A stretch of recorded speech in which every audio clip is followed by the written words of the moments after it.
2005 Ford Escape. Today we're going to be replacing the radiator fan. It's got two fans here, one, two. So I'm going to try to make the video as quick as possible. So all the bolts are already kind of loose. That way we can make the video quick. Anyway, go ahead and remove, pop your hood open first. Then go ahead and remove this bracket right here. This one is held by two 8mm right here. Take this two 8mm off, and then take this 10mm off. Now when you take this off, you're gonna have this little piece. It's gonna be attached to this. Anyway, this thing right here. What you do is you just pry it up with a flathead screwdriver or with your pliers. Just pry it up from here. Then it'll eventually come off with it. So we're gonna take this one off too. Same process for that one.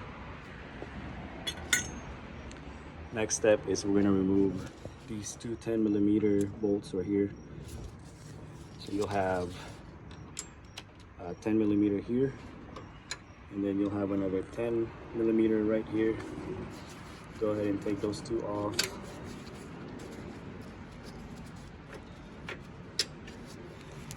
Careful with your bolts. Make sure you kind of align them where they're supposed to go to, so when you put them back together you don't get confused. Then we'll have another 10mm nut right here. You see that nut right here? And what you could do is you could pull this back a little bit. That will give you enough room for you to use your ratchet. Loosen that bolt or that nut, but don't take it out all the way, because when you loosen it up, as you can see, it'll slide out from that bracket.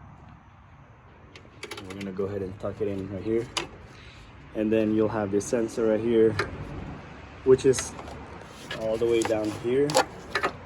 So use your 10mm ratchet. 10mm, take that bolt off, take this off, and then we're gonna put it in the side. Now you can see you'll have a little bit more room to try to get that radiator fan out. Now what we're gonna do next is we're gonna pry this wiring harness off of the fan. So all you do is you grab something like this and you pry it out. Same for this one right here. Pry this out. Then you'll have one more down here. Let's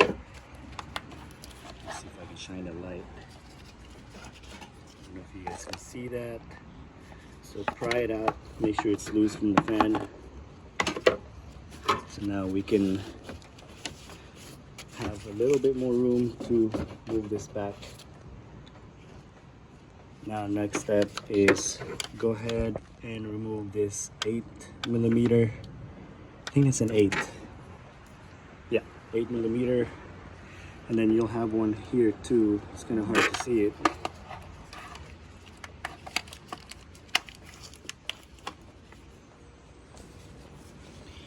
Let's see. It's gonna be right, if you look close, right here. You will see there's the 8mm. I know it's going to be kind of tight, but if you have small hands, you can get to it. If you have big hands, you might have to get this radiator, upper radiator hose out of the way. So you can. Guys, I forgot to mention on this sensor right here that's attached to that, you're going to have a wiring harness connected to it, which is this. All you do is you press on this tab right here. We got 8mm bolt taken out of here. Same for this one right here. I don't know if you guys can see that. Also went ahead and disconnected the upper radiator hose that was attached right here. All you gotta do is slide this clamp off. Grab you a pair of something like this. Slide it down.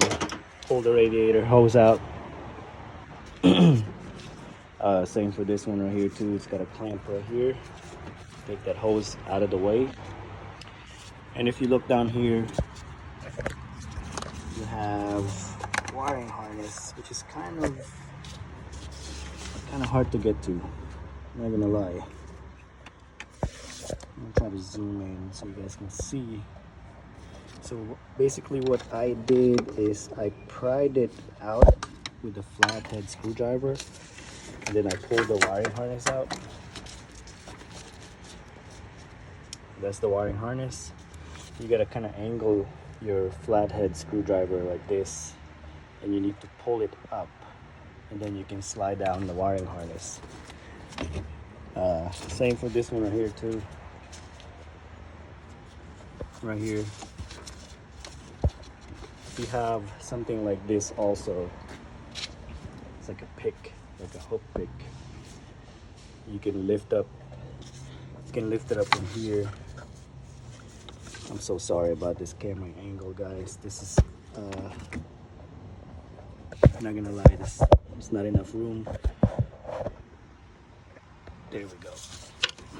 Gonna pick it up and then pull up the wiring harness.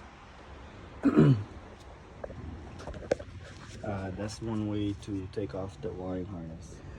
All right, guys, so got the bolts taken out, got the wiring harness taken out right here. Like I said, pry it up from here and pull it up. Went ahead and removed this lower hose too. This one is a little, it's kind of hard to get to. Well, not really hard to get to, but it's kind of hard to remove when it's stuck and it's been there for a while. So remove that bracket, and then what I did is I clamped onto this like that, kept twisting it. While I was twisting it, I pried it out with a flathead screwdriver like that. Then eventually it'll slide off. Alright, so I'm gonna try to pull it back and see if I can somewhat have enough room to remove the radiator fan. Really don't want to have to remove the whole front bumper, but we're about to find out right now if we can take it off. All right, guys, so as you can see, I have it kind of pulled up a little bit. Halfway pulled up, right? So it is possible to take the radiator fan off without removing the whole front bumper, but you got to be careful with this. You don't want to break the radiator neck. So is this one. So you're gonna be doing a lot of pulling back here and here, wiggling it out at the same time. So you can see I kind of bent this a little bit too. That's where this one attaches to. So if you want, you can bend this back a little bit. I'll give you enough room.